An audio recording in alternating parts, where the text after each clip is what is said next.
You are listening to the Mother of All Talk Shows podcast with George Galloway. Did the Prime Minister's message make you feel A, safer, B, less safe? You may feel you can answer that already before he's even gotten into his stride. I know that I probably can, but you can vote now and onwards on my Twitter feed. And as I said, we'll be taking calls all the way to 8 o'clock. We're giving over the first hour of the show to the rapidly developing situation on the coronavirus in Britain, as well as the world. I mentioned earlier that we are top of the league you'd least like to be at the top of. We have more deaths in Britain per million subjects than any other country in the world. Sweden is second. The United States is third. China is, of course, at the bottom of the league, the only league you'd ever wish to be at the bottom of. This is the mother of all talk shows. It's coming from London, but it's speaking to you all over the world. Well, I'm going to start while I wait for the headlines of the Boris Johnson pre-recorded statement with the rewriting of history to which I referred in the introduction. It's beyond obscene. As a matter of fact, it's almost funny that the iconic picture of the Red Army soldier lifting the Soviet flag to a flagpole above the rubble of the Reichstag 75 years ago, yesterday, has been banned from Facebook. The most iconic, one of the most at least, iconic photographs in all history has been banished. I think the rest of us should do what we can to spread it around the world, myself. Turns out that it was the Americans and the British that won the Second World War, even though 4 out of every 5 Nazi casualties in the war were at the hands of the Red Army, at the hands of the Soviet Union.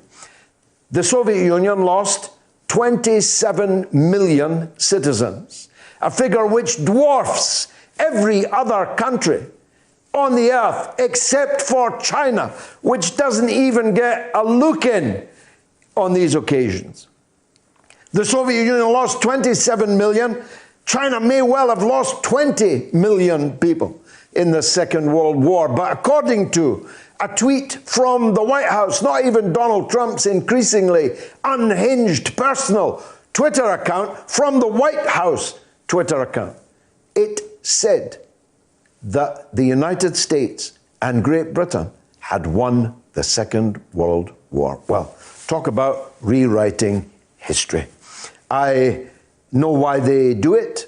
They do it for 2 reasons. First, they have to demonize the former Soviet Union. Because what would people conclude if they really knew that the Soviet Union had been so strong that it tore the guts out of the Wehrmacht, to quote the British Prime Minister Winston Churchill? What would it say about the Soviet Union that it was able to absorb the onslaught of millions of Nazi soldiers, whilst the European governments folded like cheap tents in front of the assault of that very same army? Von Paulus, the German general who surrendered at Stalingrad, had earlier led the German armed forces into Paris. He captured France with his soldiers. What would it say about the Soviet Union if people really knew that the Soviet Union had been so great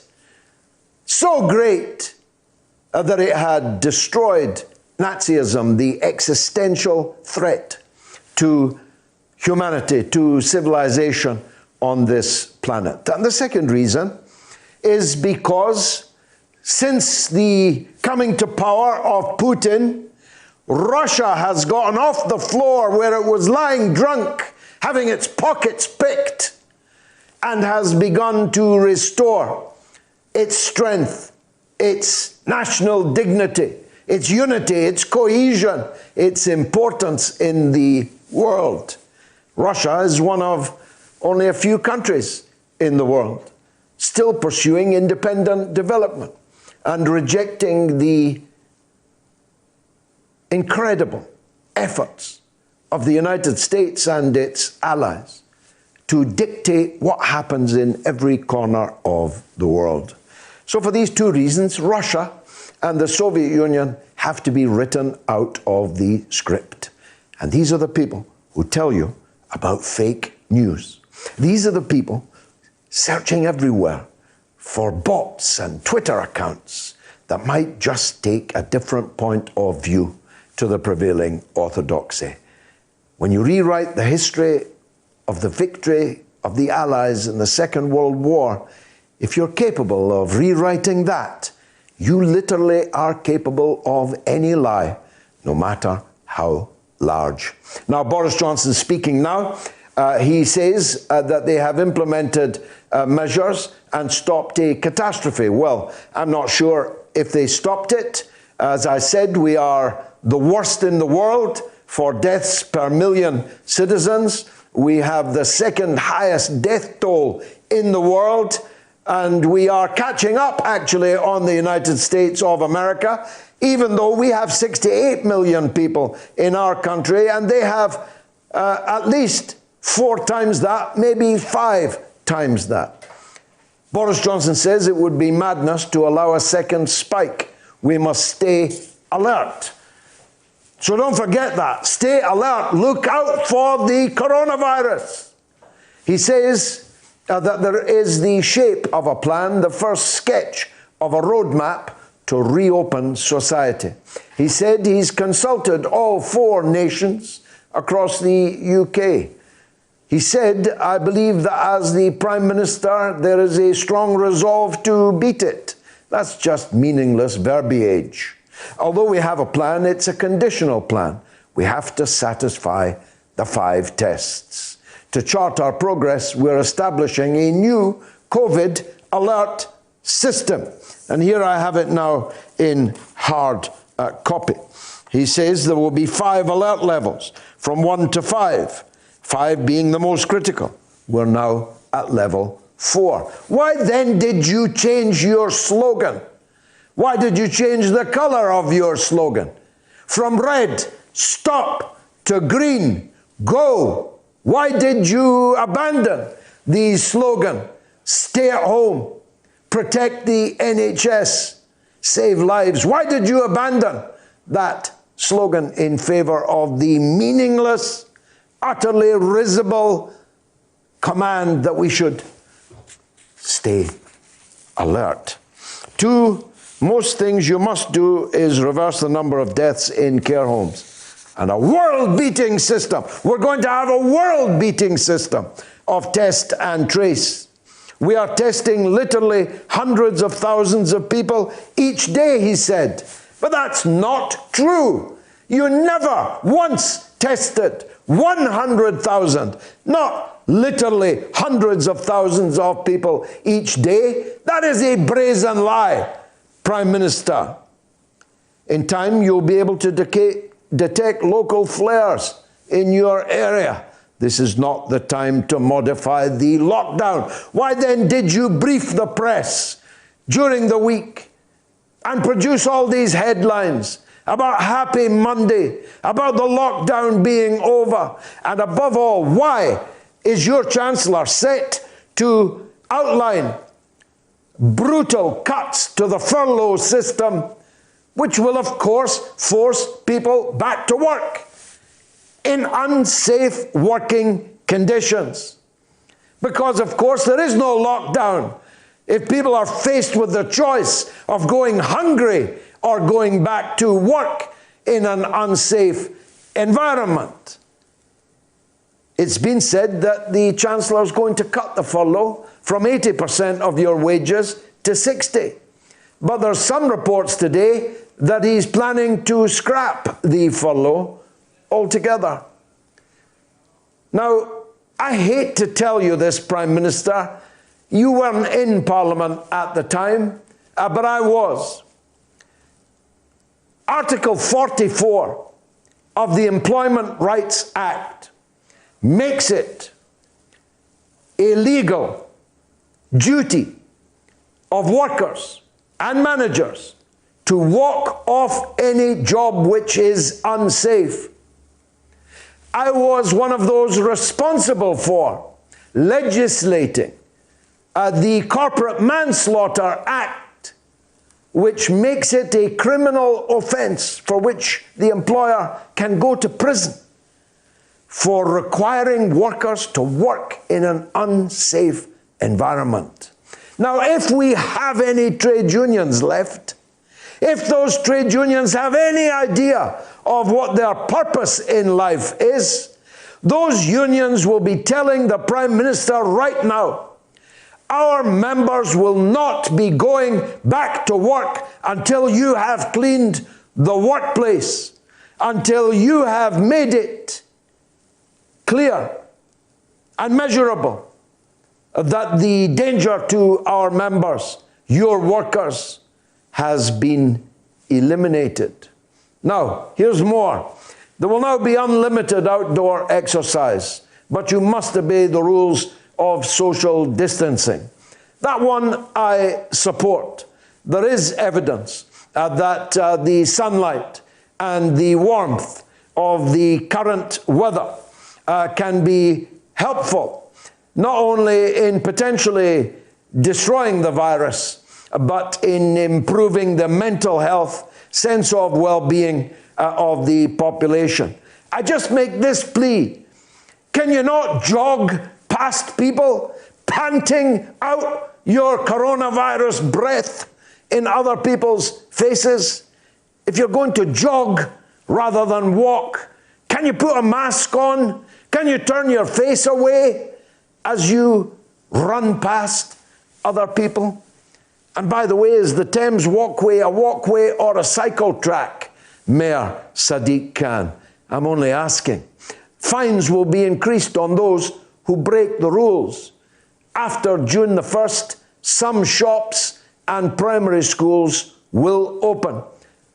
Keir Starmer, the Labour leader, is at the front of demanding a return to work, an exit strategy, he calls it, and he's demanding that the schools be reopened, even though that would send the virus running amok in the schools, amongst the children, and amongst their families when they come home from work. By July, says the Prime Minister, we will hope to open at least some of the hospitality industry and other places. Yeah, it's a pity you hadn't stopped the horse racing. It's a pity you hadn't told the Cheltenham Festival that it couldn't go ahead. It's a pity that you hadn't told Liverpool Football Club and the European football authorities that they couldn't play the game between Liverpool and Atletico Madrid, the clue being in the name Madrid, which was even then under lockdown. It's all conditional, apparently, according to Boris Johnson, but it will soon be the time to impose quarantine by air passengers from abroad. What do you mean it will soon be the time? You have been allowing flights from New York City, from Wuhan, from Iran to land here, and thousands of passengers from these hot spots of the coronavirus to walk through our airports and into our communities. Why did you do that? I feel about this a bit like I feel about the so-called war on drugs. There's never been a war on drugs, as anyone passing through an airport knows, as anyone watching cargo arriving at ports knows. There's never been a war on drugs, and therefore it's wrong to say that the war on drugs is lost. It never started. Neither has there truly been a lockdown in Britain, because you can't have a lockdown when you are allowing unlimited numbers of passengers from the worst affected areas in the world to freely fly into our country. We had, as we did in the Second World War, quite a considerable advantage in being an island. When you're an island, you can take a decision that people are not coming in. And that's what we should have done. And we never did it. And now we're told it will soon be the time to impose quarantine by air passengers from abroad. I quite simply don't understand that.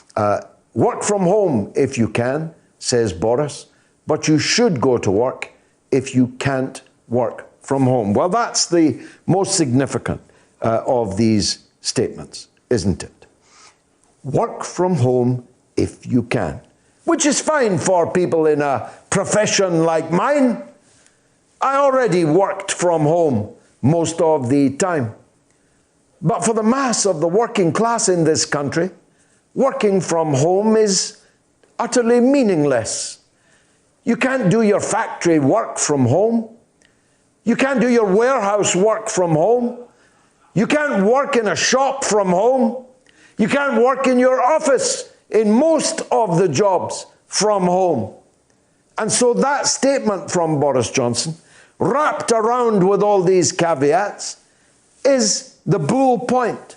Work from home if you can, but you should go to work if you can't work from home. So there you go. That is the order of the British Prime Minister. The R rate is still amongst the worst in the world. The deaths are continuing at roughly 600 per day on average. We're top of the world death league. But if you can't work from home, you should go to work. Where, unless you stay alert now, why don't you? Pay attention. Unless you stay alert, unless you control this virus, you'll be right in the thick of a second wave. Just like the people were between 1918 and 1922, when the Spanish flu rampaged throughout the world, killing perhaps 50 million people across the planet. And guess what? Guess what? The second wave of Spanish flu was much, much, much worse than the first. So it's a death sentence that Boris Johnson has just pronounced on thousands of workers. And all those who agitated for this, whether they think themselves on the left or believe themselves to be on the right, whether they're libertarians or whether they are utter reactionaries, all of you who have agitated for this will have the blood of thousands of people on your Now, on hands. My Twitter feed, did the Prime Minister's message make you feel A, safer, B, less safe? And I've got calls on their way through. We will still be doing the Hall of Fame. We'll still be doing the Wall of Shame. I think we'll even still be doing, though I don't yet have it, That Was the Week That Was. And we'll be talking about football, I promise you, in the second hour. Jesse is on the line in Brighton. Let's hear from Jesse. Welcome. Thank you very much for having me on, George. Sorry. Welcome. I completely agree that it's totally reckless to advocate for a complete shutdown of the lockdown regime. You know, herd immunity has not worked, and such people would not only be liable for, so much blood on their hands, they would be responsible for the complete breakdown of the NHS. Now, having said all that, I would really struggle to advocate openly for an extension of lockdown. For millions of people in the UK, this is just simply not an option. They constitute the lowest strata of working people in the UK. We have people who are going for whole days without eating, and a minimum, and their own wages and salaries are not enough to make ends meet, let alone a whole 20% being deducted from their wages. So why don't you put your eloquence and energy into a demand for 100% rather than sending the people struggling to eat into a death trap? Well, absolutely. I'm not trying to be hyperbolic or anything, but I think the only way out is socialist revolution. So it's only the capitalist system that is bringing people to this impossible contradiction. Well, we're now in a much sharper contradiction, because wrapped up in all that greenery was the bull point. If you can't work from home, you should go to work. Right, but again, that puts them in danger, doesn't it? You bet. Jesse, thanks for your call, mate. There's a lot of people trying to get through. Thank you. Alex is in Manchester. Go ahead, Alex. Hi, George. Thanks for having me. Welcome. Thanks for having me on. I've got to say I'm a big fan of yours, and I've just joined your Workers' Party, but that's not the reason why I'm... Thank you. Thank you. The reason why I phoned in is because I'm in complete agreement with what you've just said. I've been saying for months now, and I've witnessed it. This is not a proper lockdown. I'm a frequent traveller to China, and I've seen what they've done there, and I've friends in Vietnam and other parts of the world. This is not a lockdown. I've got my next door neighbour who flew in from New York last month it was. He went to his mother's house and his father's house. He drove them to the supermarket. No quarantines, no nothing, just 2 days after. And this is something that's happening across the UK. It's not an isolated incident. I really think we should go much, much harder. There's 7 flights a day from New York arriving in London. Yeah, it's crazy. I think there was 1,100,000 people coming into the UK with no checks, no temperature checks, no quarantine, just coming and spreading. And I think that this is the lockdown, it was always a lie, this lockdown. I agree. They've been following the herd immunity from the beginning. The only alternative to that, Alex, would be that we really are led by complete blithering Austin Powers idiots that don't know their left hand from their right. It's top down. It's top down. We've got the perfect example of what's going on. I mean, you saw it with Boris shaking hands with people, taking it as the flu, and then Matt Hancock getting the virus. 6 days later, he's back at work. Yeah, exactly. It's 12 times more fatal than the flu for all those half-wits that were telling us just a couple of weeks ago that it was the equivalent of catching the flu. Alex, thanks for the call. Richard is in Nottingham. Let's hear from Richard. Go ahead. Oh, hi, George. You're not going to like this, but I think the death. I think the whole thing about COVID-19 is it's being driven by fear and panic. And the reason I say that is when the disease was first came out, there was estimates that it could kill 2 million people in Britain.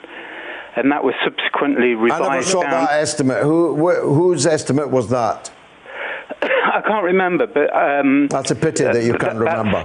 The worst figure was 500,000. Yeah, it was revised. We're at 55,000 now. Well, the death rate was revised down to a possible death rate of 500,000. Yeah. Then it came down to 30,000, and now it's nearly double that. And no sign of it dying out, Richard. Well, if you'd hear me out, it's killed. We're supposed to have passed the peak, and it's killed. Is it 33,000 people? No. It's according to the Financial Times, whose numbers I trust, and any sensible person would trust. The numbers are 55,000 dead. The World Health Organization has us at the very top of the league of deaths per million. Unless both the FT and the WHO know less than you, Richard. Well, I'm just going on the government figures. Would you? Have you seen our government? Have you seen our government? Do you go by their figures much? Well, it's the only figures that I've got to go It isn't your only figure that you've got to go. I'm telling you, the World Health Organization figure, do you dispute it? That we have 6 per million and Sweden has 5 per million. First and second in the world in the death rate. Why deny that, Richard? I'm not denying anything. I'm just putting a point of view. Go on then.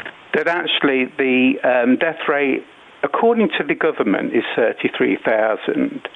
And then I'd like to go on to make the point that dying with COVID-19 I've heard all that is before. very different from dying of COVID-19. No, look, I've heard that bilge so many times, I can't bear to hear it again. Richard, if you've got bowel cancer and you're hit by a train, it was the train that killed you, not the bowel cancer. Well, that's disputable. I mean, if you take if you're hit by a train, it's disputable that the train killed you. Well, rather than talk over me, why don't you talk to me? I'm talking to you. Listen, George. Just let me put my point of view. From Ward 5. You just said it's disputable that it was the train that killed you. Well, let me put my point of view, and then you can talk over me. You know, we had that comedian Eddie Large. Well, he went into hospital with heart failure. He was 78. He had a full heart transplant. And because he had COVID-19 recorded in his system at the time of death, they put his death on his death certificate. This is sophistry, Richard. I'd like to ask you a question. Why are you doing this? Why are you doing everything you can to minimize the fatality of a virus which has turned out to be 12 times more fatal than the flu, which has stricken millions of people across the world, which has killed hundreds of thousands of people in the world? What's in it for you to minimize this? Are you an employer? Are you a capitalist? Are you anxious to get back to work? What is it? What's your motive?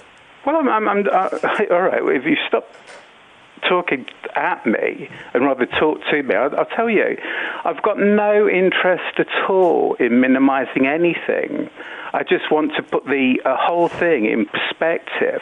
I mean, you were talking about the Spanish flu that killed 50 million. Yeah. There's no evidence to suggest that we will reach anything like that with COVID-19. It's fear-mongering, and it's scaremongering, and it drives the panic. And I tell you what lies at the end of the panic. What you don't understand is that 90% of the British people agree with what I'm saying here right now. 10% agree with you. 10% want to end the lockdown. 10% think it's some kind of hoax. 10% think it's fear-mongering, scaremongering. 90% agree with me. Why do you think your arguments have so failed to catch on amongst the British people, Richard? George, you know, when they invaded Iraq, we were told that Saddam Hussein had weapons of mass destruction that were being capable of being used at us. And that drove a panic reaction that had no basis in truth. And is that what you think? Is that what you think this is? Last point. Do you think the coronavirus is the equivalent of the fake WMD claims in the Iraq war?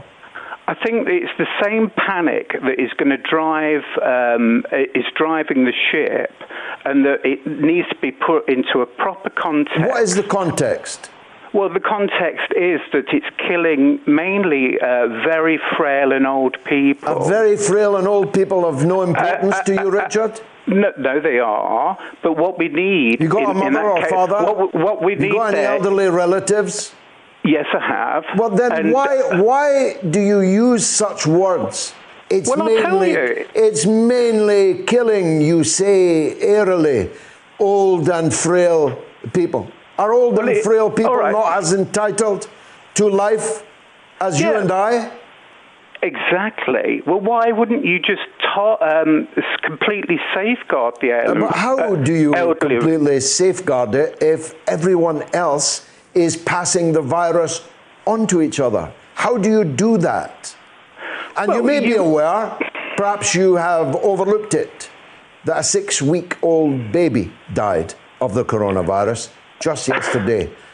You think that's funny, Richard? Why did you laugh? No, I don't think I laugh. I sighed because you don't know what that baby died of. It might have died with COVID-19 in its system, but it didn't mean to say that it's necessarily. Peter Hitchens. Listen, Doctor. Listen, Dr. Richard. I know that the doctors said the 6-week-old baby had died of the coronavirus. Now, who am I going to believe? Richard in Ward 5 in Nottingham, or am I going to believe the doctors that treated the baby? And it wasn't a sigh, it was a laugh. It was a laugh because you think that any evidence from medical professionals is somehow the equivalent of Alistair Campbell and Tony Blair lying about the weapons of mass destruction in Iraq. Be gone with you. Annie in Bishop Auckland, who is a care home worker. Go ahead, Annie. Hi, George. I'm sorry I missed the beginning of your show because I was listening to Boris's... I understand that, thing. I did, however, listen to Richard just before me. But to brush him aside, if you don't mind. I want to say that after Boris's speech, I'm heartbroken, I'm disappointed, but most of all, I'm incensed. I'm a care worker. I work in a care home.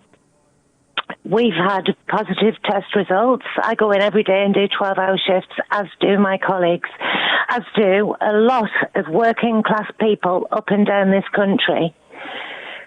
And because the majority of this country are working class people and don't have the option to work from home, we've been doing this for weeks. I am disgusted that there was no policing on this lockdown because everywhere I've been, when I've been going to work, I've seen people out on the streets, I've seen people in back gardens with other people not from their families. And now he's relaxing it, the non-existent lockdown even more. Where I work and where I live, we're in a crisis. And I just wanted to tell you I am completely disgusted with the way this government has handled this pandemic. Well, I'm extremely grateful that you called. I doubt there will be a better call this evening. You're a care home worker where thousands of our, as Richard put it rather airily, frail and elderly people have perished, along with many of the carers looking after them. 200 NHS workers have died at their post. And still we've got people calling it some kind of hoax, like the Iraq War WMD hoax. And the more I look at what Boris Johnson's just said, Annie, none of it matters except one sentence. That you should work from home if you can, but if you cannot, you should go to work. Yeah, this is devastating. That's the only sentence that matters in what he said, because that means that the employer will be expecting you back to work. Yep. And if you don't go... it's the working class again that will suffer. Now, you were already at work unprotected because you had to be at work. The nurses had to be at work. The doctors had to be at work. Now everybody's got to go back to work. If you're working in B&Q, you're working in a Topshop, or you're working in a factory or a warehouse, now, according to Boris Johnson, you've got to be alert. As long as you're alert to control the virus, you should go back to work. That is the long and the short of it. It's It's a death sentence, Annie, on thousands of working class people. Yeah. It breaks my heart. It breaks my heart. I don't know whether to cry or stand and punch. I can't write placards and I can't go on the street. I don't know what to do. You've nearly made me cry, I'll tell you that. Annie, thank you for that call in Bishop Auckland. Let's hear from Jim in Renfrew. Go ahead, Jim. Hi, George. Hi. I totally agree with what you pinpointed there. This is a green light for employers to put pressure on people to go back to work. Yeah. But I just wanted to ask you, I was reading a study about the epidemiologists in Sweden who, as you know, are pursuing a policy of herd immunity. Although they did ban flights in. Yeah, exactly, yeah. Unlike us. They did indeed, yeah. My question was, the other part that astonished me about Boris's statement was after he said you should go back to work if you can, he then said don't use public transport, right? And in get on your bike. Remember exactly, Norman Tebbit, right. Jim? Exactly, or walk 20 miles, you know. But these epidemiologists in Sweden, I'll finish my point. Yeah. There is some suspicion. They're actually discouraging the use of masks, and there's some suspicion that it's because, of course, they want the virus to spread. Yeah. If you want herd immunity, you want the virus to spread. Why do you think the government, if they're telling people to go not use public transport, why will they not encourage mandatory masks? Well, these are some of the multiple contradictions. I'd go this far, Jim. Yeah. I don't think that Boris Johnson has got one single thing right in this entire crisis. And it's not often that you can say that, even about a Tory government. Everything they have done has turned to ashes, and literally ashes and death. They have not made a single call which is the right call. And in Sweden, of course, the wet dream of the Peter Hitchens is Sweden is right on our shoulder as the worst death rate in the entire world. Jim, thanks for the call. Kath is in Devizes. Let's hear from Kath. Go ahead, Kath. Yes, hi. It's about the same thing, really. The government's saying you should. It's that word should, isn't it? Yeah. You should go to work if you can't work from home. Yeah. Well, it's such an obvious nonsense statement, really. But don't use public transport. Well, yeah, quite. But you should go to work on your bike. Most people's jobs are just not there anyway, are they? The shops are not open and lots of things are not going to come online to be open for absolutely ages. So what is the point of saying you should go to work? But the real problem is it's covering the government's arse, really. It's covering them to stop the furlough payments because they're saying, well, we told you to go to work, you know, if you're not going to work, why should we pay you? It is really just giving people an excuse to berate the people who can't get to work or whose work isn't there anyway, you know?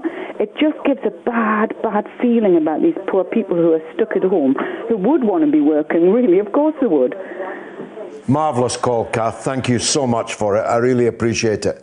Wayne is in Cheshire. Let's hear from him. Wayne, go ahead. I wanted to talk about the situation with the flights.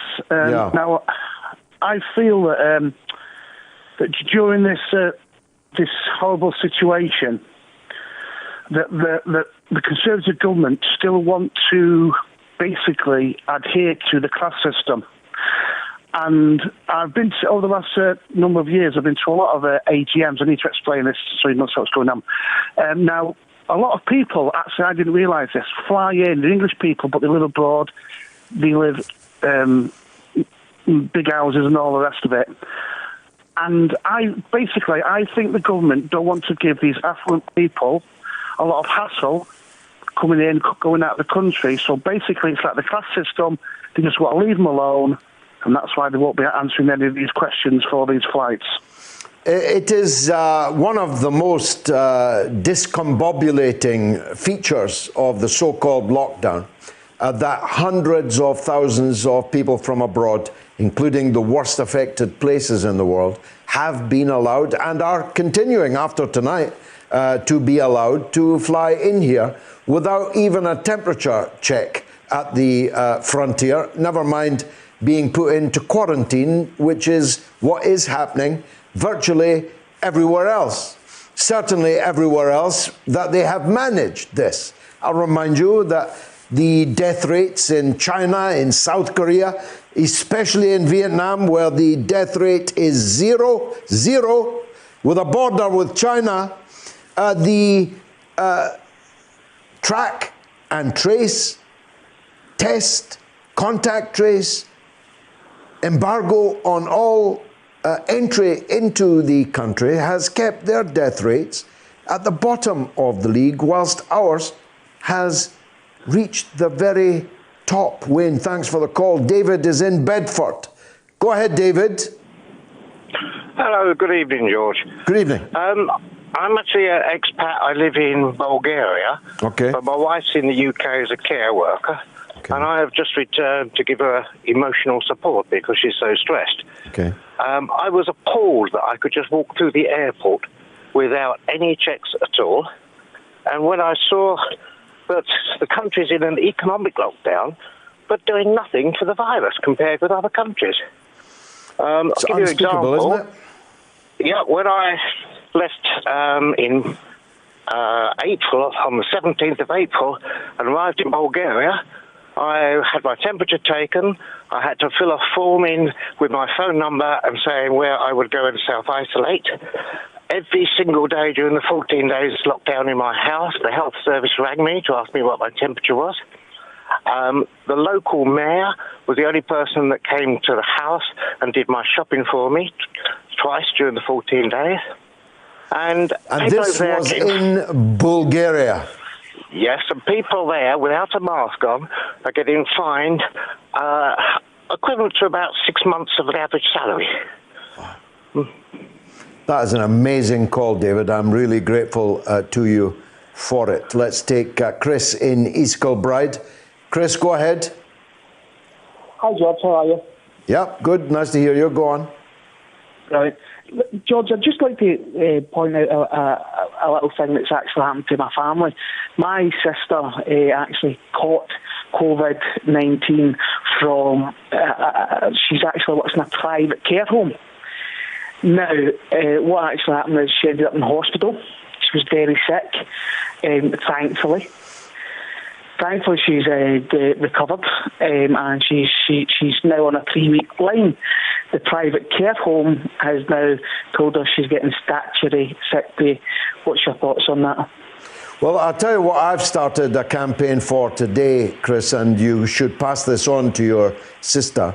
We need to nationalise the entire care home granny farm industry. We need to bring it into public ownership. We need to end the idea of private profit from, I was going to say looking after our old people and our vulnerable, but in many care homes, that's actually just about the last thing that happens in there.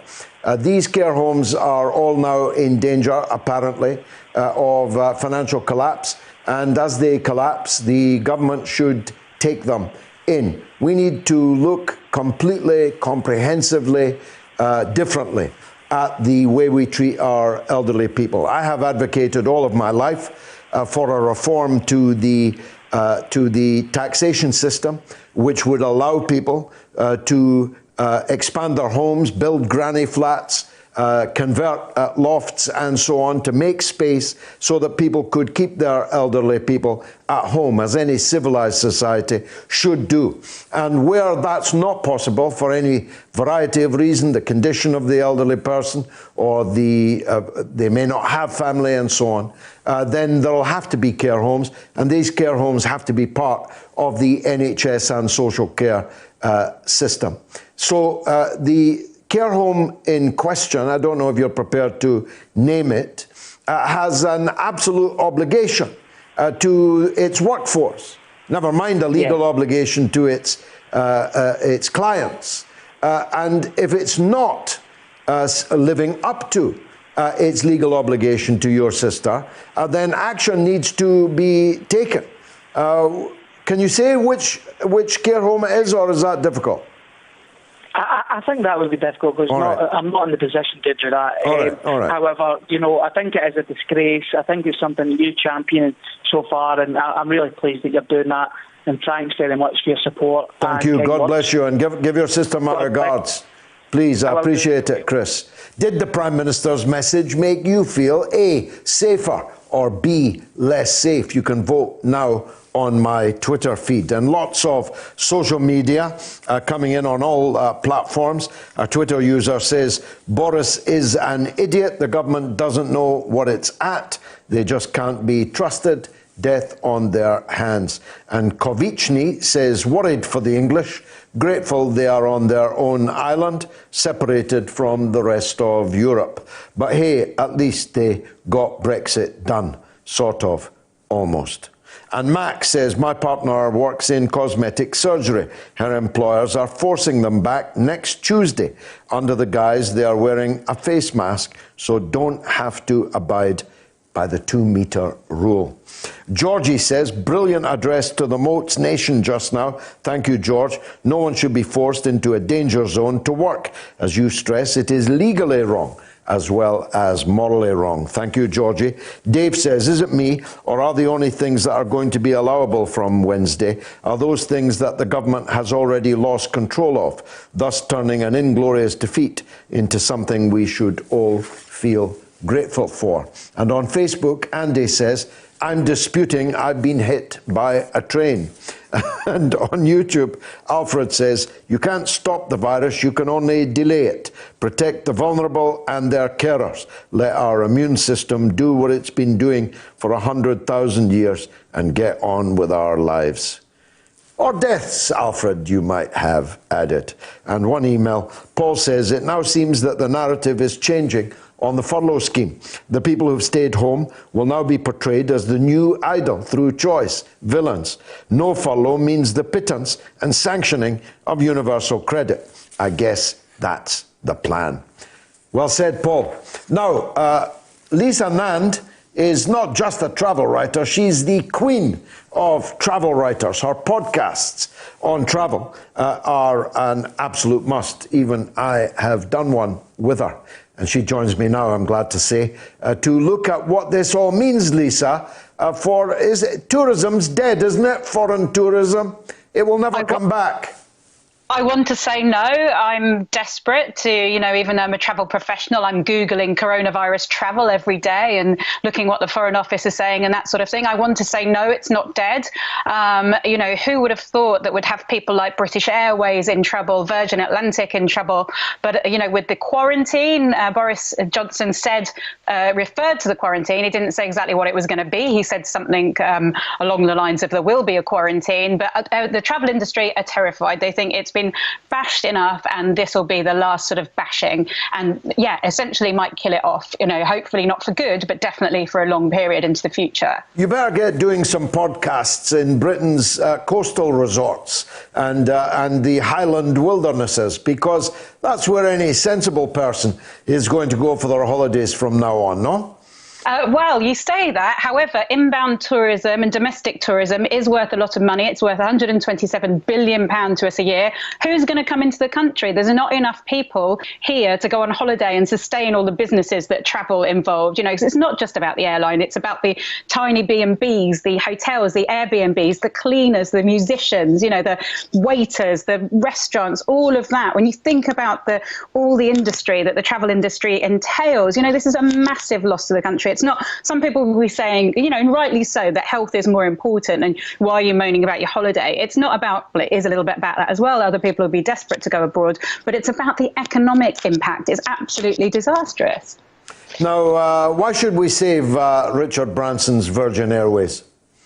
Because I think this as well. Richard Branson, he's got a few quid. Could he bail out the whole airline? No, probably he can't. I haven't seen his personal finances. I know he's rich, but I don't think he could bail out the whole airline. It is about all the business that's involved. Like I said, all the other business that's trickling in and out. And we are a world-class place for travel. We've got an industry that we need to be really, really proud of. Virgin, BA, they've all been brilliant on the world stage. People are coming into Heathrow now. I know a lot of people are moaning about about that. There's about 10,000 people coming into the country every day, but they are going to be in quarantine, you know. So I think we should, we need to say that was one of many ambiguities in the announcement by the Prime Minister this evening. They are going to be in quarantine, but not yet. No, apparently, well, the Prime Minister didn't really say, did he? But apparently he's going to tell us more about it tomorrow. And the quarantine is widely thought to begin at the end of May, which is too little too late. It really is. Even the World Health Organization say if you go into quarantine, do it at the beginning. Do it in March when we shut down. Why do it now when people are going to come in? People are trickling in and they're probably, nobody's going on holiday. They're coming here for all sorts of important reasons. And they're going to be subject to the same lockdown and social distancing laws as we are. You know, why do it now? It's just too little too late, or maybe even too much too late. But if you were a sensible investor, you'd be investing in Zoom, wouldn't you, rather than in Virgin Airways? I mean, we've learned that it isn't necessary to be somewhere to work, for example. I'm working on Zoom practically every day. You don't necessarily need to be somewhere, no. And business travel, I think, will probably change forever, just as business itself, people working from home, is going to change forever. And maybe that was needed. You know, we've got to think of the environment as well. And travel does have a heavy burden on that. But I always say that travel is about so much more than just taking your holiday. And taking your holiday is really actually very important. But you've got people stuck all over the world now, people that were going to see their families, people that are separated from loved ones, people that had weddings planned, you know, that might be seeing people that they care about for the last time.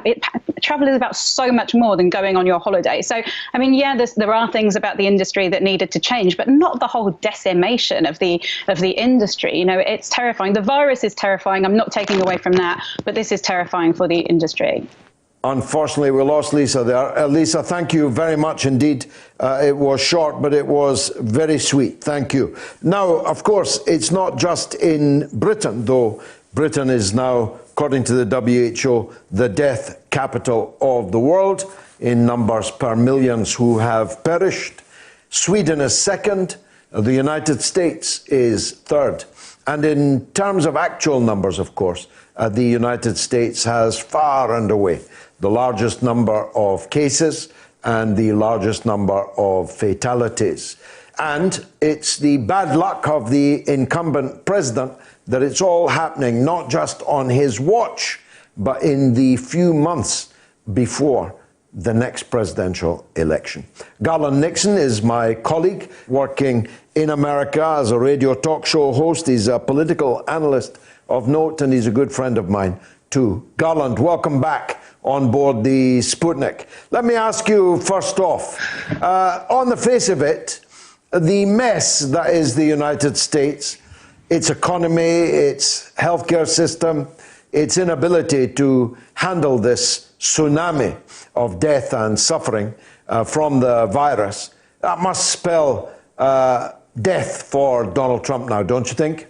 One would think that. I mean, certainly looking at the environment that we're in right now, you would think that Donald Trump's chances would be very poor of winning. However, the thing that's working out on his side is that the party, the so-called opposition party, the Democratic Party, has pretty much collapsed around a really pathetic candidate. They put forth Joe Biden, a man with a history of corruption. Actually, Joe Biden is one of the few candidates that you could find that would probably exceed Donald Trump in most of the areas where the Democratic Party has attacked him. So from the looks of things, it appears that the Democratic Party has collapsed so bad that it's Donald Trump's to lose, because the Democratic Party, they don't have a candidate that can beat him. They basically have no, they don't have any moral standing in that their nominee, their presumptive nominee, Joe Biden, has a credible accusation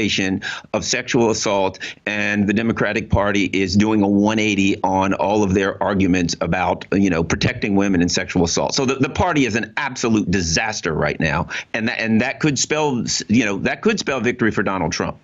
Well, to paraphrase the last surviving mass killer, certainly the greatest mass killer on the planet, Henry Kissinger, it's a pity they both can't lose. But unfortunately, now that Jesse Ventura has pulled out of the presidential race, one of them is going to win. Yes, and right now, and I would argue maybe not, because I think the Democratic Party has put themselves in a position, in a bad position for this reason. Their focus was not beating Donald Trump. Their focus was beating Bernie Sanders. Donald Trump is not an existential threat to the Democratic Party as it stands. The Democratic Party is an elite club, and the people in that club do quite well financially. They maintain power and finances. If Bernie Sanders had won, he was, pretty obviously going to throw a monkey wrench in the way that party worked, and it could harm their ability to make money off the system.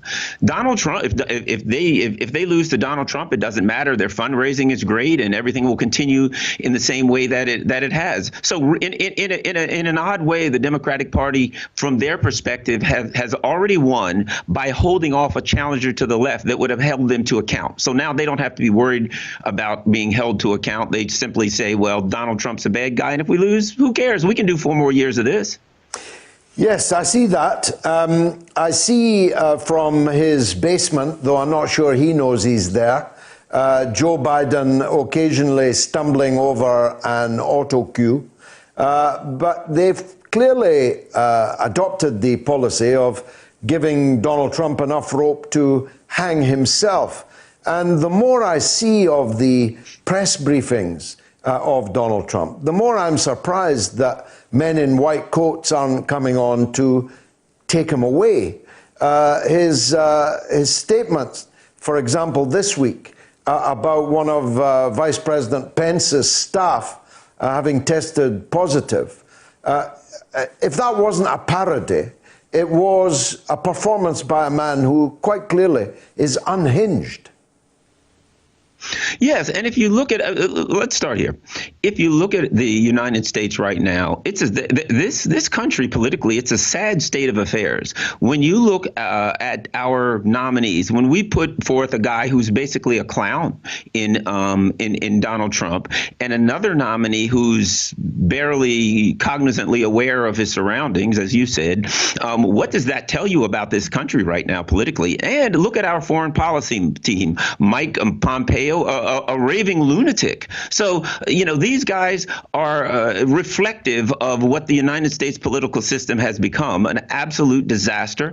And might I add, and this is something that I think has to be taken into account, and that is the desperation in America right now. What's not being reported around the world, and certainly not in on American television very much, is the hunger. We have food lines literally miles long. We have America, a country that argues that it's the wealthiest country in the history of the world, I'm not going to call it poverty, absolute hunger. Somewhere between 1 in 4 families in the United States are reporting that their children are not going to bed well fed with enough food. So that's an issue. We're a country that politically has collapsed. Obviously, economically, we've collapsed, and our government does not have the moral wherewithal to simply do the things they need to do to make sure that people have the most basic of their needs met. So the United States is in a really bad condition right now. How did it come to that, Garland? Your country is a great country. It's the wealthiest and most powerful country in the world that there has ever been. From sea to shining sea, it has everything that God could possibly have given it. How does it come to the pass where the pick is between Joe Biden and Donald Trump? Well, we call ourselves a great country, but one of the great our kind of American football coaches, they called him the tuna, Bill Parcells, had a team full of stars one time, and his team was losing. And they said, well, you have a great team. And he said, wait a minute, we're not great. You are what your record says you are. That's America. We are what our record says we are. We are a country that's extremely violent. We are what we claimed North Korea was now, in that we're a country that all of our money goes to the military. We have a powerful military that's going around. Think about this. We have $13 billion aircrafts floating around the seas, shooting $1 million and $10 million missiles, and literal food lines So are we great? Is a country great that has that kind of money, that spends that kind of money, and their citizens are literally standing in line begging for food? I never thought I'd see this, my country come to this level. But no, we are not a great country anymore. We're simply what we claim North Korea was. That's what we've become, a military empire who allows their citizens to literally starve in the streets. The percentage of unemployment now in the US is higher than it was in the Great Depression in the 1930s. It's more than 25%. Is there any sign of, from the left or right, of an incipient uprising or rebellion about all this?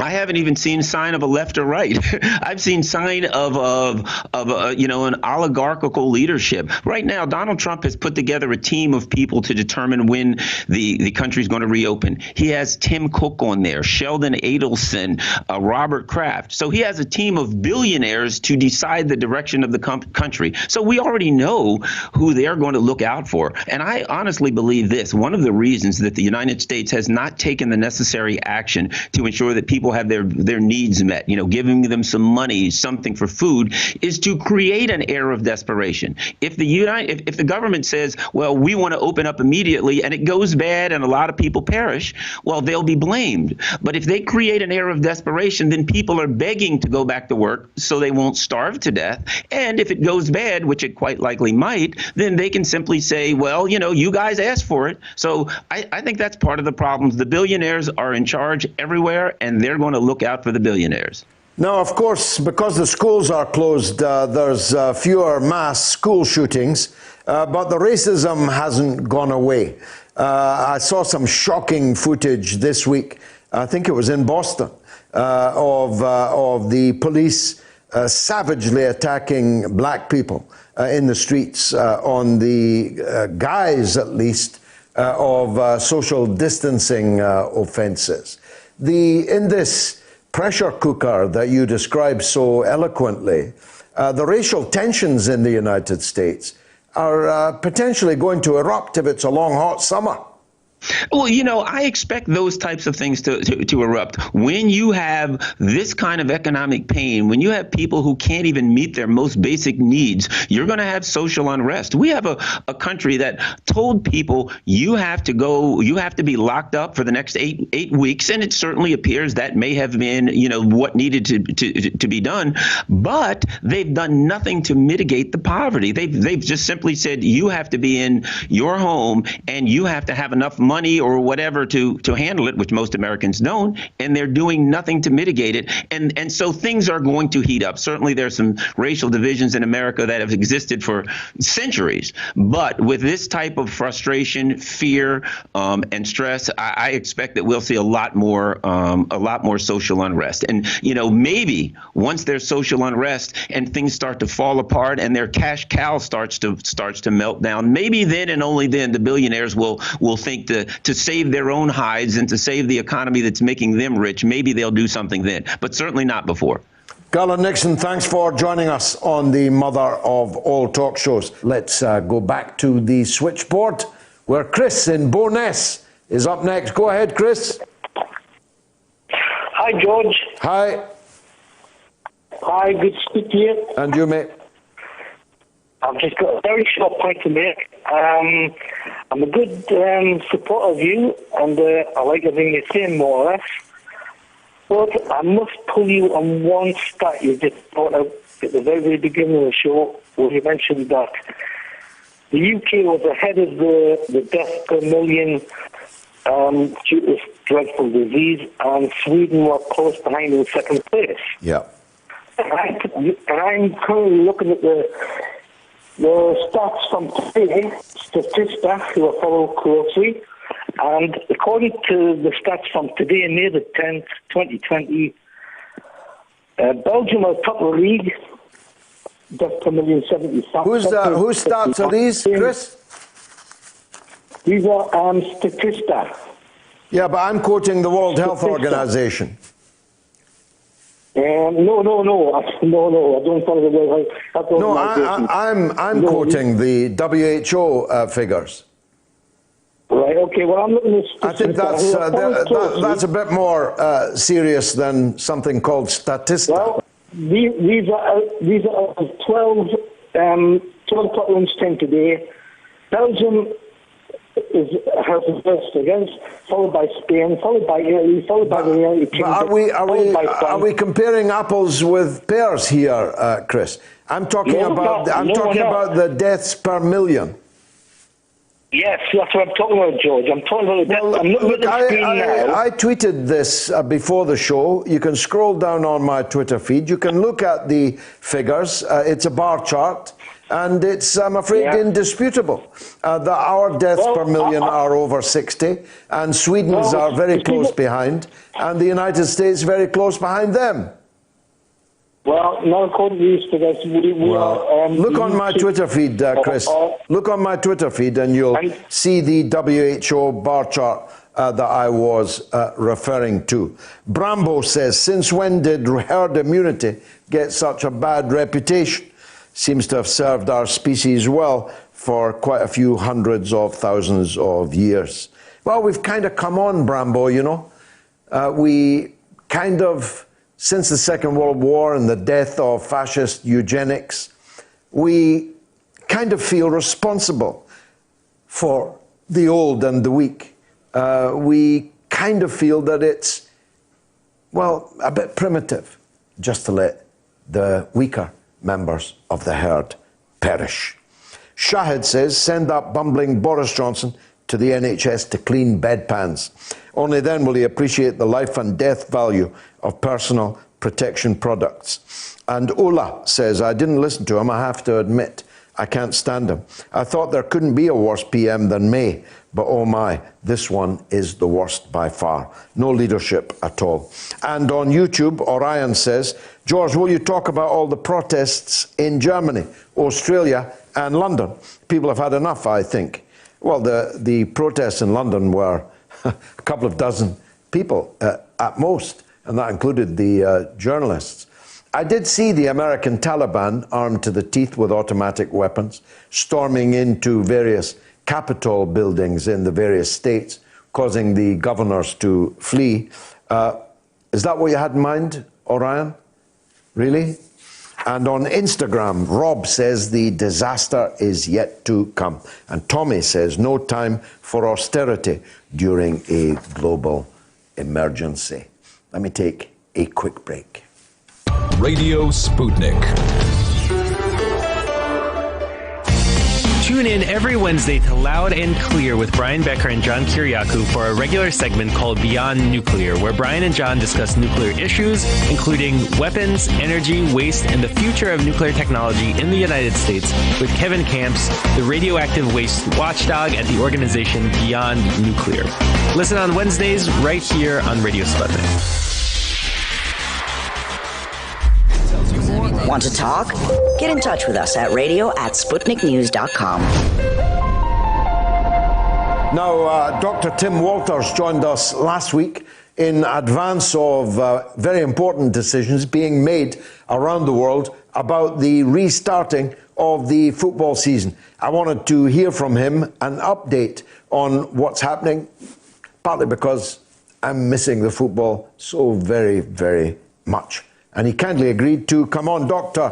Tim Walters is a professor at Okanagan College, but he's also a pretty ace football commentator.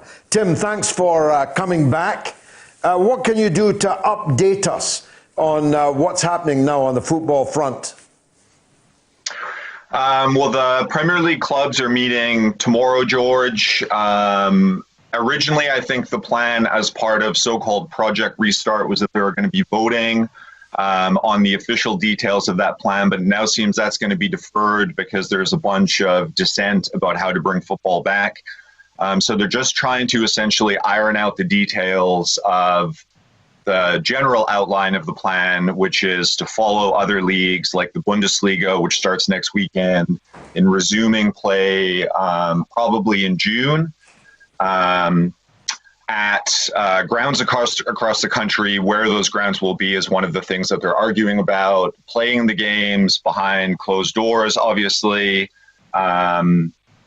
And I think the entire thing is a sort of catastrophic recipe for disaster, very much in keeping with the way that the Johnson government and footballing authorities have handled it so far.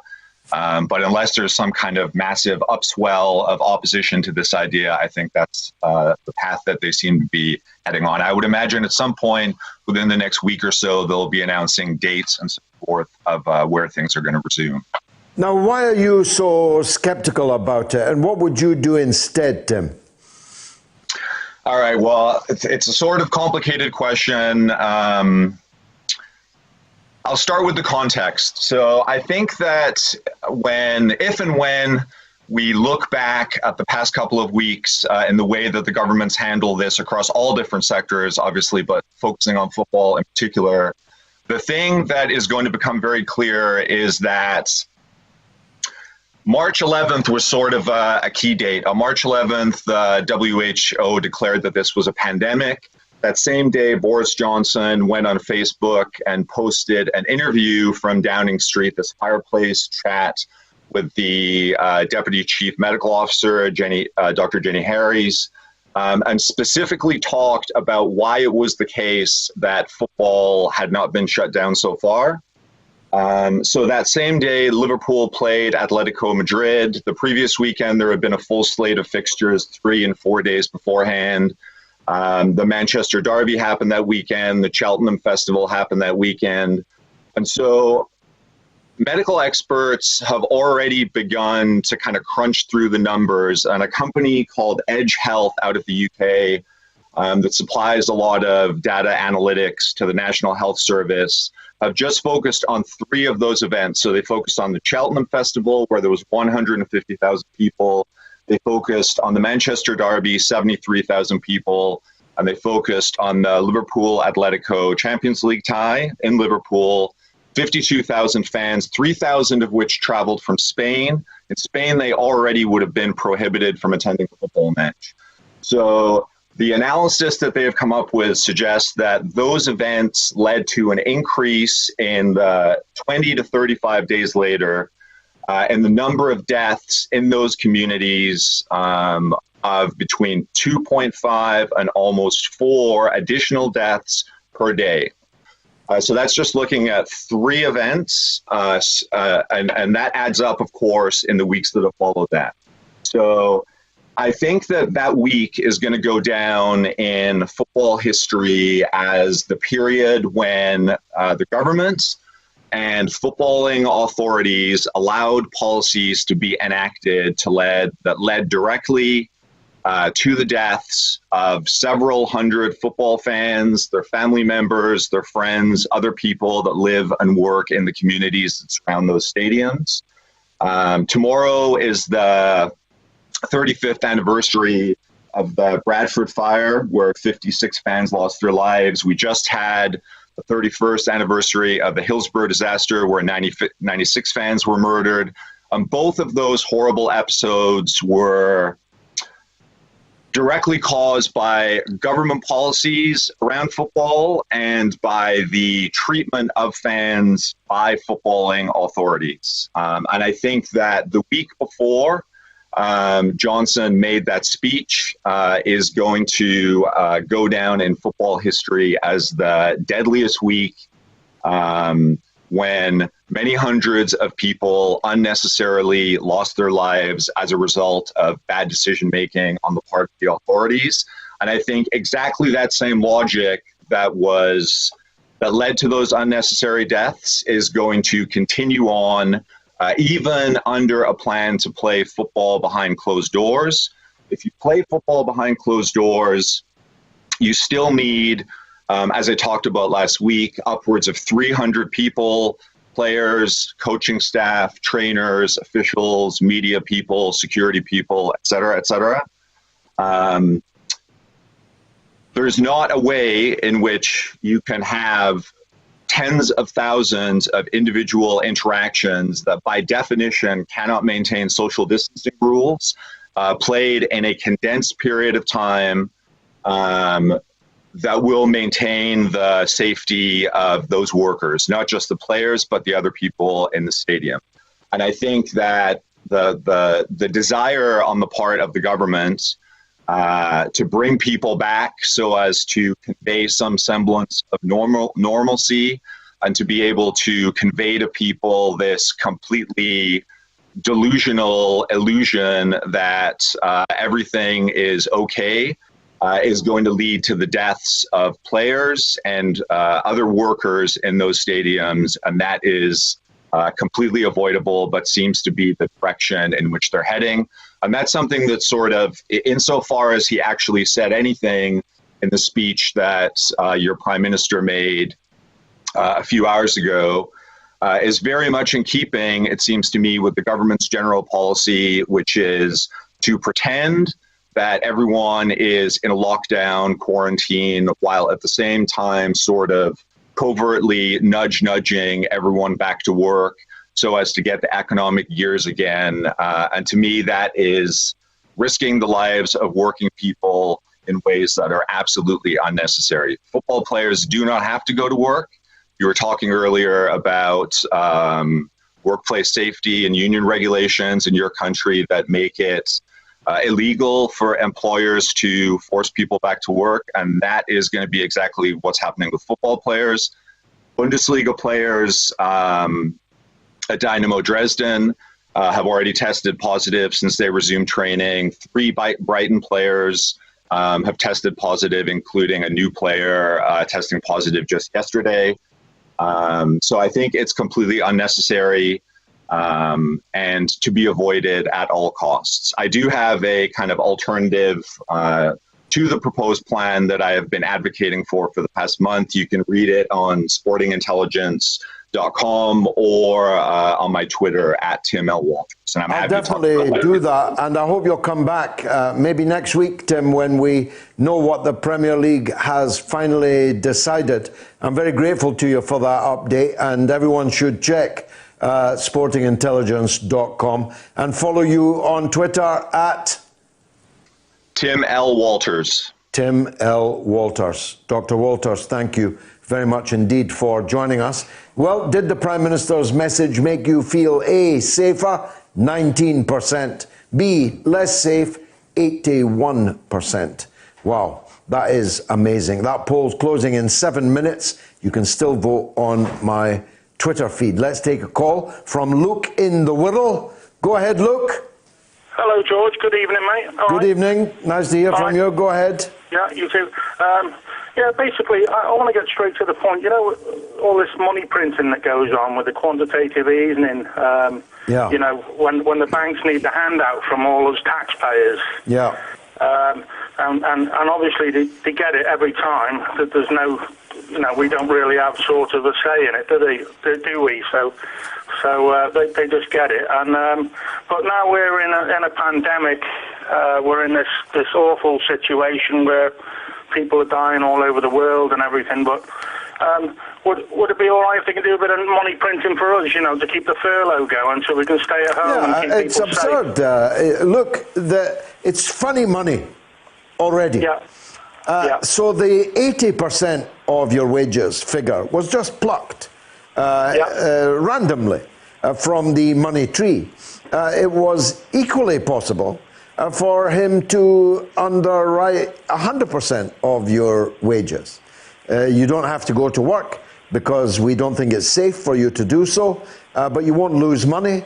We'll pay you 100%, or you could have paid 110% because it's all quantitatively eased money. That's the reality. Now, they like to suggest that there is a moral hazard in giving you 100% of your wages, and from Tuesday, I understand, not even 80% of your wages. There's a moral hazard in that because that'll make you lazy, look. That'll make you work shy. But there's no moral hazard in giving banks hundreds and hundreds of billions of pounds. Billions. No moral hazard at all involved in that. Trillions of dollars, trillions. Yeah, well, across the globe, yeah, absolutely. I mean, look, the time is our enemy. I love talking to you. Forgive me, I need to press on to Terry in Los Angeles. Go ahead, Terry. Hey, George, good to talk to you. And you, sir. The last few weeks have kind of showed the progressives have just collapsed, basically, and they're just giving in to everything Pelosi and Schumer want. I mean, you can see what's going to happen here. They're supposedly, Schumer says it's going to be the Rooseveltian plan. Anything that this guy and Pelosi comes up with is going to be bad. I mean, we just know that. So what I just wanted to find out is what you think is causing Sanders and the progressives just to sort of collapse. Because I remember when I was in the Democratic Party here in California back in the 90s, I was fighting against NAFTA. And the Democratic Party actually would say, shut up and sit down. Even the people in the audience. It was ridiculous. And so I was doing business with Mexico, and when NAFTA passed, within 2 weeks, Citibank took their currency from 3 pesos to the dollar to 7. Doubled prices of everything. I did no more work in Mexico. I sold no more products for 20 years. So you can see exactly how that system works. So anyway, what do you think they did to that's a wonderful call, Terry. It's just a pity I need to go to the news very shortly. But my first thought is I wish I had been born in America, because if I had been, I'd be running for president right now, because the current situation is screaming out for someone who can string a few words together at least, who knows where they are at least, who can speak English, who knows what needs to be done. Because now that Sanders has run away, and there's no other word for that, he ran away right at the point where the U.S. economy was in free fall, heading for 1930s style collapse, where food lines, as Garland Nixon just talked about, miles of food lines, people queuing for miles to get free food. And when the leaders of the Democratic and Republican Party are not just two cheeks of the same backside, they're two clowns in the same circus. It's screaming out for someone like Governor Jesse Ventura to enter the race as a strong man, as a man that knows what needs to be done, with a record and with a program. And that's what we don't have, Terry. Yeah, exactly. I think Ventura has said he's not going to run now, but people need to just clamor for him to get back in, because I hope so. You know, it'd be finally nice to not have to vote for the lesser of two evils. Well, and that's what we've been doing for decades. I gave that up a long time ago. If you vote for the lesser of two evils, you're still voting for evil.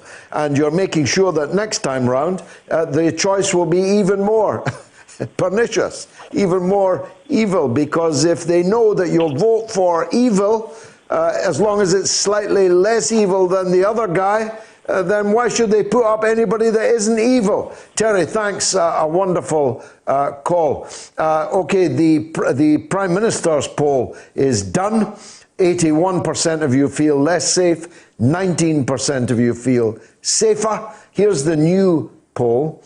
Should UK care homes be nationalised? A, yes. B, no. This is my own personal campaign, and I'm asking everybody to get behind it. Should UK care homes be nationalised? A, yes. B, no. You can vote now on my Twitter feed. His clip with me last week on the issue of a virus, of a vaccine rather, and whether or not China would get one, whether or not the British would buy it if they did, is the hottest clip ever produced by the mother of all talk shows in, 47 weeks of the show. And so I'm always grateful when I see him back on the screen, particularly in situ, as I understand he is this evening. Dr. Ranjeet, welcome back to the mother of all talk shows. Now, as I said earlier, the clip we did last week has attracted such a lot of attention, a lot of it negative. There is kind of madness in the air about vaccines, and I'd like to begin by asking you about that. Some people don't seem to know that polio was eliminated from the world by a vaccine, that measles vaccines and smallpox vaccines and so on are perfectly routine and perfectly proper instruments of healthcare. Why has it come to pass that a mass movement exists in the world hating, fearing vaccines? Thanks, George. Good to be back with you. There's a few components to this answer, and it's once again partly medical and mainly of political nature. So vaccines have been one of the few great success stories of medicine. The learning to work with the immune system, to create immunity prior to exposure, and therefore to obviate the real morbidity and mortality of diseases. And the classic one to think of is smallpox. Smallpox was a disease to which Native Americans in the United States were entirely naive. They'd never seen it. And we talked a little bit about the book Guns, Germs and Steel by Jared Diamond, and I can't go into the whole thing now. But part of the extermination of the Native Americans and the stealing of their land was the deliberate giving to them of blankets that were infected with smallpox. This is a virus, it's a DNA virus, but it's a virus. Much, much later, this was a scourge, a worldwide scourge, that the World Health Organization successfully eradicated or coordinated a program of eradication via vaccination. So we know vaccination works and remains one of the great success stories of medicine. But now, of course, we've moved beyond that stage. My children, as a child, had vaccinations for tuberculosis, a bacteria, for many different kinds of viral illnesses, including meningitis, measles, mumps, and rubella. Now, there was a researcher at my medical school, in fact, when I was at medical school, at the Royal Free Medical School, who was doing some research and queried whether there was a link between a vaccine for MMR and for autism. In fact, that was never proven, but his ideas became a celebrity cause, particularly in the United States and particularly amongst Hollywood. And there's been an anti-vaccination movement there to the extent that measles has reappeared as a major epidemic in many areas of the developed world because people are not wanting, not wanting to have vaccination. More than that, there's a question of a link between these very large medical industry and drugs in general and the way in which they promote them and develop them, and whether that is, in many cases, there's a conflicting interest between the need of a multi-billion-dollar company to generate profit and the need of the health industry and the medical personnel to take care of the population. And it's that conflicting need, it's that conflicting interest that has led to some vaccines which were not safe being used and trialed, some medicines which were not safe being used and trialed, and particularly populations in the third world being vulnerable to unscrupulous medical practices, particularly in the wake of the Nazis. We've celebrated the victory in Europe Day on 8th and 9th of this month, so yesterday and the day before, when fascism was defeated, but particularly the medical practices of the fascist doctors, the German Nazi doctors who performed quite inhuman and unethical experiments upon the civilian population, led to something called the Helsinki Declaration, in which we were supposed to eliminate these practices. But in various states and for various reasons and under the profit motive, many medical companies have been caught out in unethical practices. And I think it's for this reason that people are extremely suspicious. They have seen that whatever situation happens, the prevailing powerful orthodox elite within business or within government, and that affects all spheres of human activity, from food production to construction.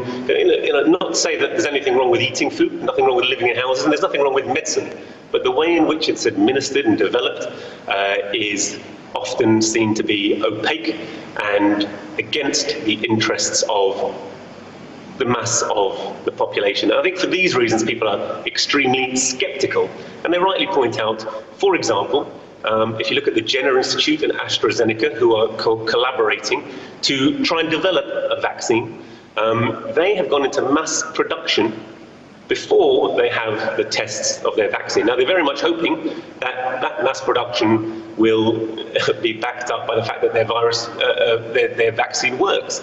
But of course, there'll be tremendous commercial pressures having invested in, and I saw an interesting interview with a professor from the Jenner Institute at Oxford University saying that they were planning to have billions of vaccines ready to go, if you like, at the point that they'll have their results back. But will they then have tremendous pressure on them to say that the vaccine works or is safer than it is? Obviously, that will be a conflicting pressure. And so for this reason, I think there's a degree of skepticism.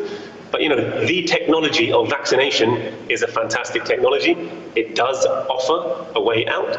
But it's as old as, the father of medicine. We'll take the Hippocratic Oath. Hippocrates, a famous Roman physician, famously said, first do no harm. And I think that's where the NHS and institutions like it, which don't charge money, have a tremendous degree of trust and respect from the population of Britain, where socialised medicine has a degree of trust from the population, which is not seen in extreme systems of private health. And there are many examples where private health in India or in the United States has oversupplied unnecessary care because it makes money rather than delivers health outcomes. And I think it's that contradiction, which is a political contradiction, which clouds people's judgment on the question of vaccination. Well, that's an argument for taking profit and taking private interest out of medicine altogether, isn't it? I'm campaigning now, my poll is on it at the moment, on taking care homes into public ownership, making them part of, if you like, the medical and social care furniture in the country. We ought to bring the pharmaceutical industry into public ownership. And if we did, we wouldn't just be guarding against unethical behaviour by drug companies. We'd be saving the National Health Service a fantastic amount of money. I think that's absolutely right, George. In the National Health Service, people can very clearly see they're so grateful that they can turn up, receive care, irrespective of their financial needs. But of course, all they see is very undemocratic. If they turn up extremely ill and they're turned away and were to suffer ill health, negative consequences, or die in the case of needing emergency care, that's absolutely the case for care homes. It's actually absolutely the case for a large number of other vital social services which are needed by all working people. And in the last analysis, why should it be that all wealth, all mechanisms of generating wealth are in private hands and all mechanisms of generating debt are in public hands? It can't carry on. If you look at the NHS budget, which goes up year on year, and politicians are always claiming that they're spending more on the NHS, that they're giving more than ever before, not only is it actually relatively unresourced, because we spend about 8% of our GDP as opposed to 12% of other nations on the NHS, but a huge amount of money goes directly through the NHS to private companies, and 25 billion or so goes directly through the NHS into the realms of private drug companies. Private drug companies, therefore, have an interest in promoting relatively new, relatively expensive drugs, and neglecting research on relatively old but efficacious and drugs that they can't make a lot of money on. So there's a direct conflict of interest. Similarly with new technologies, similarly with the PFI, 10 billion for the NHS, and over the lifetime of the NHS, we'll have to pay back 90 billion for the 12 billion that we borrowed. So there's a huge amount of exploitation that goes on by the NHS. And the remarkable thing, when we look at how disastrous has been the strategy of testing and the strategy of providing PPE, vastly undersupplied to the NHS, failure to prepare for the pandemic, which had been anticipated. We know there was this Operation Cygnus just in 2016. Well, we found out that all of this sourcing of adequate testing and adequate PPI was actually farmed out under the new laws passed by this government in response, allegedly, to the coronavirus, to private companies, to management consultancies who charged hundreds they employed thousands of consultants, each at thousands of pounds an hour, to mismanage this crisis. So this crisis has been used to further the agenda, the pre-existing agenda of privatisation of the NHS. Boris, when he came out from hospital, spoke in glowing terms about nurses who had looked after him in the care of the NHS, but whereas you were hopeful this might be a sign that he was planning to support the NHS, it's very clear, actually, the more you look behind the actions taken by the government, they are using this crisis to push their pre-existing agenda. And I think when people see that pre-existing agenda being pushed, it's then that they start imagining that this is a conspiracy. Of course, it's not a conspiracy. Coronavirus is real. It's a real threat. It's a real danger. And the consequences of coming out of lockdown early, I feel, are severe. But what you can really see, the conspiracy is against the working people, and everything is being run in the interests of big business and of private profit, George. And lastly, briefly, if you will, the statement by the Prime Minister this evening, only 19% of those polled by us felt safer at the end of his speech than they felt at the beginning. Where do you stand on that? I'm with the 80% on this, George. I mean, I don't like being in lockdown. I very much enjoy going outside.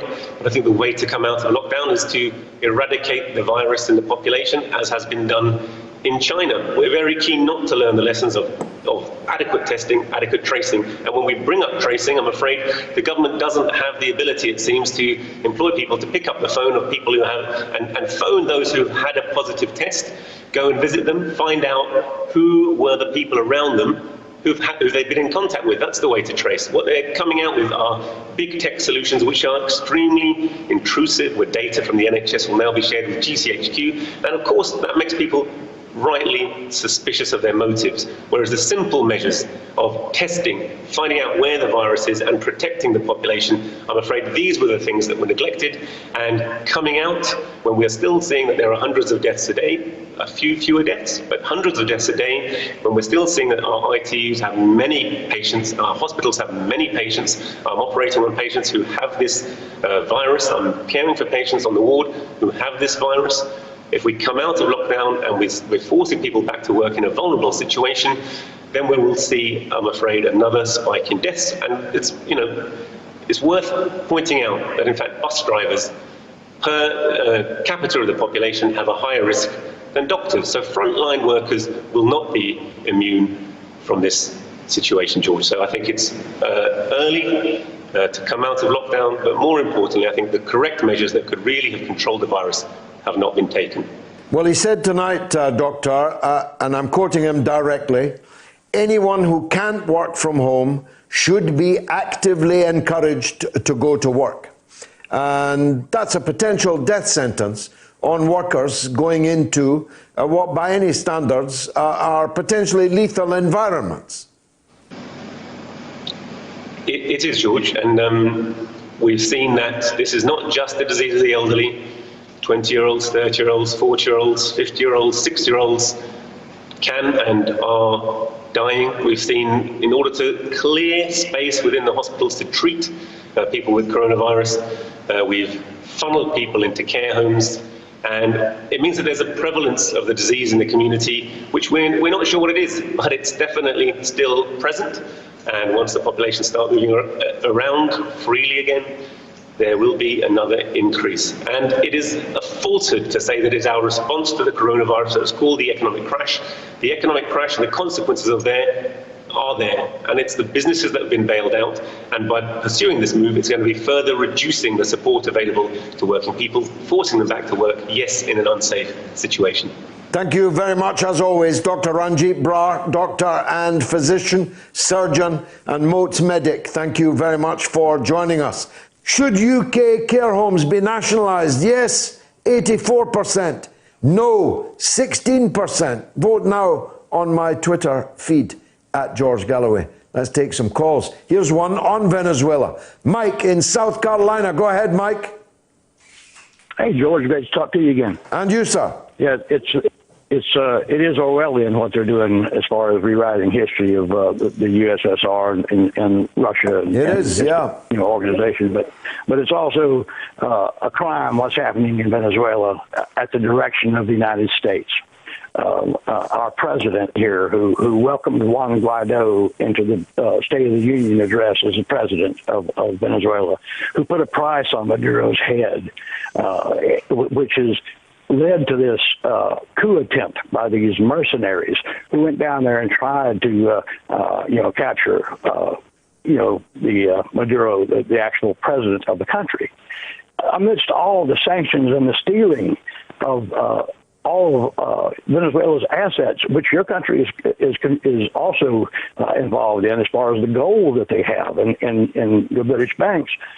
And then you also, you have all of these things being brought to bear on this country, these sanctions that have killed probably 50,000 people down there before we even start with the COVID virus.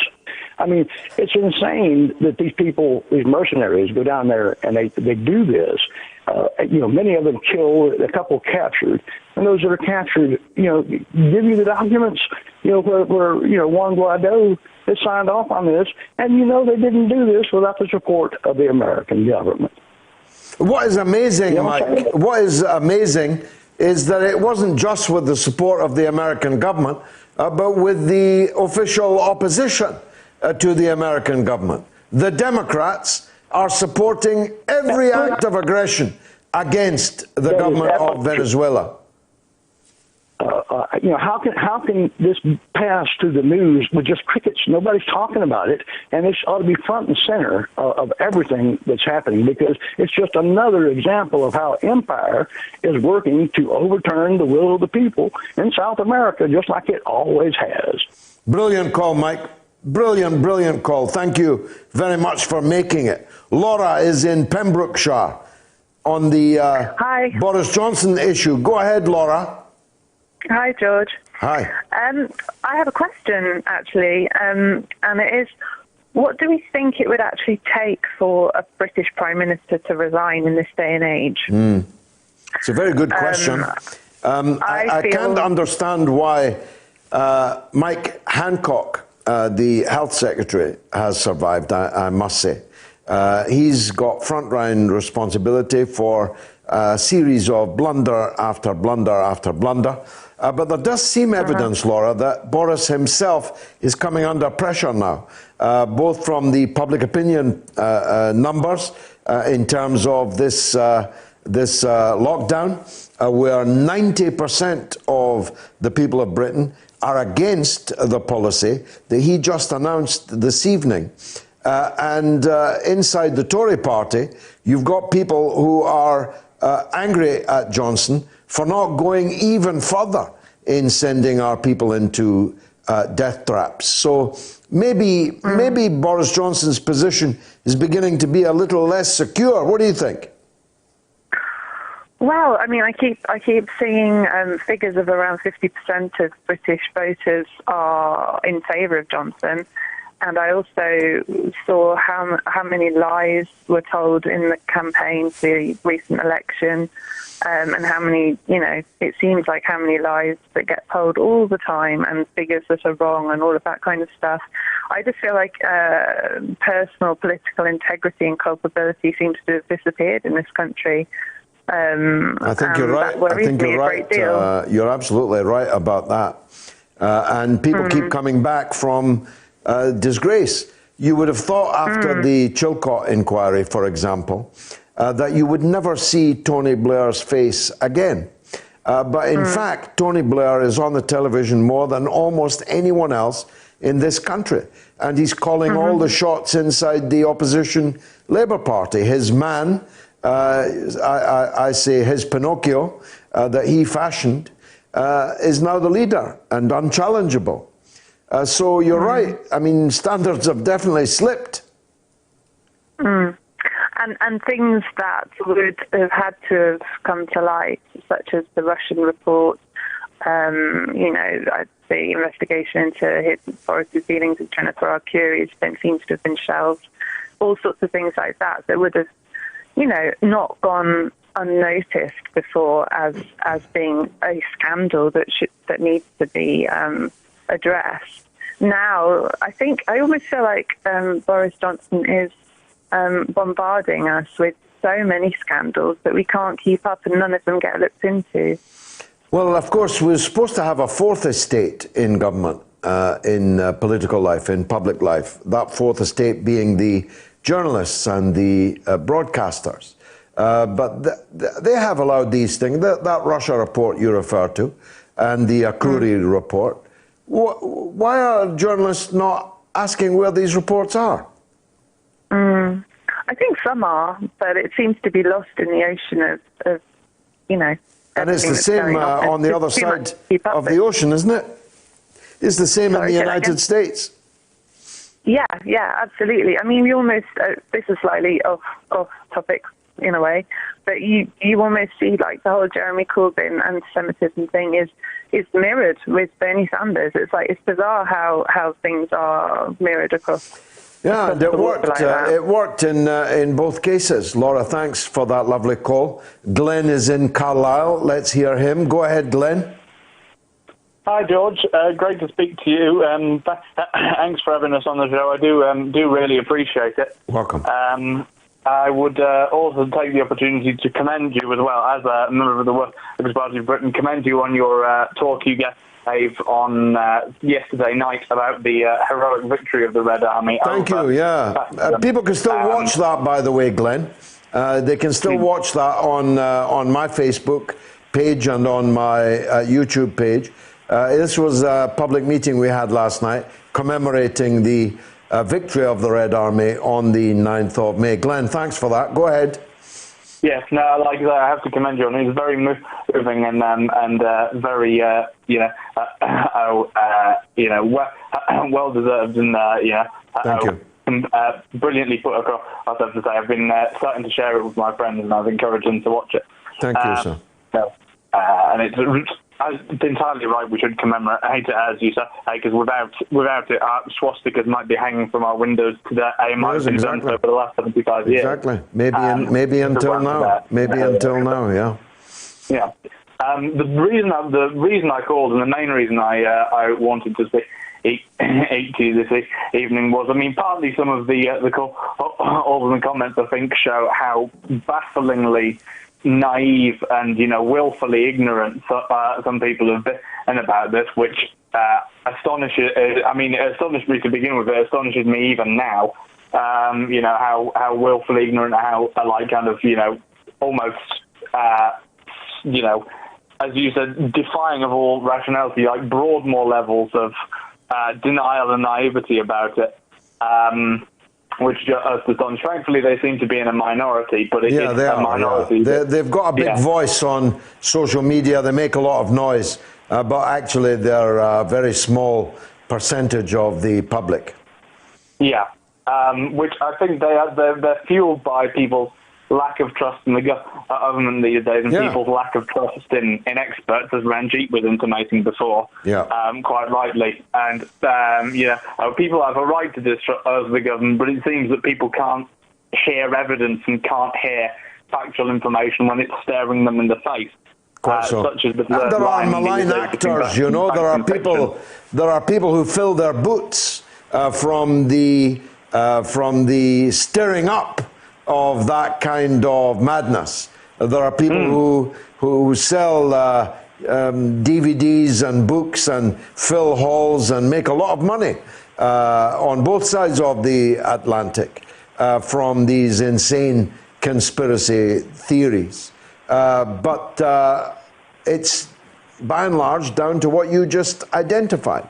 That our people are so distrustful of authority and government because of having been burned so badly, so many times, by government and systemic lying and deceit, that they are not prepared to, without going on to Google, believe if Boris says the grass is green, they want to double check it. Glenn, thanks for that call, a wonderful one. James, probably the last call of the evening, maybe not, is in Collingwood. Go ahead, James. Hello, George. I'm glad to say that I'm a long-term listener and a fan of yours, and I appreciate your encouraging Jesse Ventura. Oh, I love Jesse. I love him. He's a good friend of mine. I'd love to see him run for president. I'm very appreciative of the fact that you're doing the best you can for Julian Assange. That's a travesty, an offense against British justice. It's just awful that he's in that jail. Absolutely. But do what you can. My point is that the companies, and particularly the United States governments, but other governments, seem to want to get their economies going before we get deeper into a depression. Yeah. And the thing that they want to do is, and they have done as they did 11 years ago, they produce a bunch of money, a huge amount of money, and give it to the companies and give it to the banks. And what they ought to do is give that money share alike to the individual citizens. It is the only way to get the economy going and give the money to the people so they're not forced to go into employment in things that are not safe. And the governments could do that. If they're going to, as they have done, they're putting new money into the system. And they should give it each share to every citizen. If they're going to not get into a depression, they're going to have to support the money supply, and that's something that they never talk about. Absolutely. It's the cure for the depression. Brilliant call. Maybe the best call of the night. James in Canada. Thank you very much for it. I need to cut you off because there's a legend on the line, and everybody knows the rules here. When a legend appears on the line, everything else has to be cleared. It is, of course, the wonderful Norma in Bristol. Norma, last call. George. Welcome. Hello. Well, there's so much depressing news at the moment that I wanted to just suggest two more of the Hall of Fame. Now, I've mentioned him before, but I watched this film on the Amazon Prime, Pavarotti film, and, you know, it's a real must-see.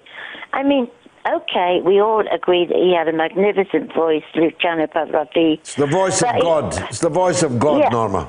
But, you know, he did so much more for society. And in this film, which is 1.5 hours long, he's helped with all the people for the poorer all around the world in different circumstances. And, I mean, he gave us such joy of living that I thought it was good to mention it in this depressing time. It's on our shortlist, that I promise you. I've got another one, though, just very quickly. It's a much more serious one. Florence Nightingale. She did so much to reform the nursing service, and she was a very determined woman, and at this time I thought, well, I'd mention her as well. Well, of course, she saw the horrors of the war in Crimea. And saw the state of the provision made for the poor bloody infantry sent into the maw of war for reasons which were unfathomable at the time and are now lost in the mists of history. And she and several other pioneers that we can return to, maybe we'll put together a few of those and elevate them to the Hall of Fame. Two good suggestions, Norma. Are you and your husband still keeping all right? Yeah, we're not so bad. I've got a very big painful eye at the moment, so I can't see you properly. As long as you can hear me, Norma. Yeah, Thank you very much for your lovely call, which will indeed be the last call of the evening. I'll be talking again in a Zoom meeting on Tuesday night at 8 o'clock on all of my platforms. I'll be talking about Ireland and our attitude towards Ireland historically and now contemporaneously. You can still get a signed copy of my first novel, Queensway. I'm nearly finished its sequel now. There it is there on the screen. If you write to info@georgegalloway.com and give me your details, I'll send you a signed dedicated copy, but you can also get it on Amazon and Amazon Prime. But in that case, it will not, of course, be signed. It will come to you straight from them. It's been marvellous for me. I hope it was for you, and if it was, come back next week at the same time in the same place for the mother of all talk shows, and bring another viewer, another listener with you.